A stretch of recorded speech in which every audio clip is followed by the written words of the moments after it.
Kortney Davis. I'll be reading from 1984. When I moved to Stephenville shortly after I met my husband, he asked me if I had read this, insisted that it was one of his favorite books, and I read it, fully expecting just a really happy, triumphant ending, which killed me when I got to the end. But in the years that have passed since I read it, I've realized how important this book is to literature. It doesn't surprise me that it was banned for its sexual content, for being considered pro-communist, and things along those lines.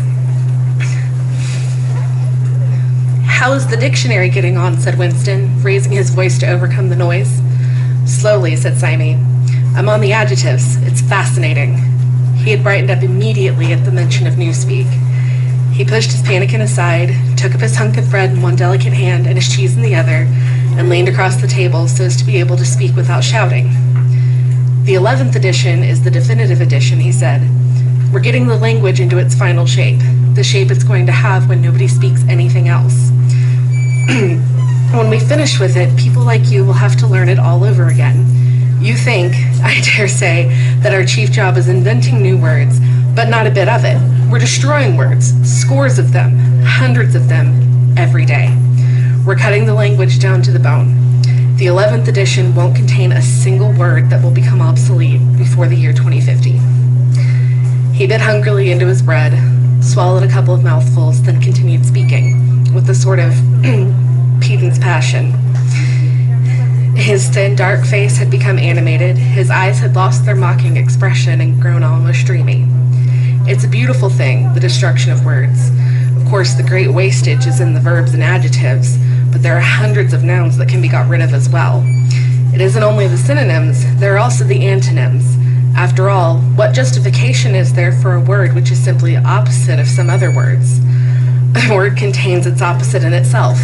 Take good, for instance. When you have a word like good, what need is there for a word like bad? Ungood will do just as well. Better because it's the exact opposite, which the other is not. Or again, if you want a stronger version of good, what sense is there in having the whole string of vague, useless words like excellent and splendid and all the rest of them? Plus good covers the meaning, or double plus good if you want something stronger still. Of course, we use those forms already, but in the final version of Newspeak, there will be nothing else. In the end, the whole notion of goodness and badness will be covered by only 6 words. In reality, only 1 word. Don't you see the beauty of that, Winston? It was BB's idea originally, of course. He added as an afterthought. A sort of vapid eagerness flitted across Winston's face at the mention of Big Brother. Nevertheless, Simey immediately detected a certain lack of enthusiasm. "You have a real appreciation of Newspeak, Winston," he said almost sadly.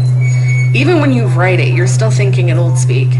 I've read some of those pieces that you write in the Times occasionally. They're good enough, but they're translations. In your heart, you'd prefer to stick to Old Speak, with all its vagueness and its useless shades of meaning. You don't grasp the beauty of the destruction of words. Do you know that Newspeak is the only language in the world whose vocabulary gets smaller every year?" Winston did know that, of course. He smiled sympathetically, he hoped, not trusting himself to speak. Simey bit off another fragment of the dark-colored bread, chewed it briefly, and went on. "Don't you see that the whole aim of Newspeak is to narrow the range of thought? In the end, we shall make thought crime literally impossible because there will be no words in which to express it. Every concept that can ever be needed will be expressed in exactly 1 word, with its meaning rigidly defined and all its subsidiary meanings rubbed out and forgotten. Already, in the 11th edition, we're not far from that point, but the process will still be continuing long after you and I are dead. Every year, fewer and fewer words, and the range of consciousness always a little smaller. Even now, of course, there's no reason or excuse for committing thought crime. It's merely a question of self-discipline, reality control. But in the end, there won't be any need even for that. The revolution will be complete when the language is perfect. Newspeak is Ingsoc, and Ingsoc is Newspeak," he added with a sort of mystical satisfaction. "Has it ever occurred to you, Winston, that by the year 2050, at the very latest, not a single human being alive who could understand such a conversation as we are having now?"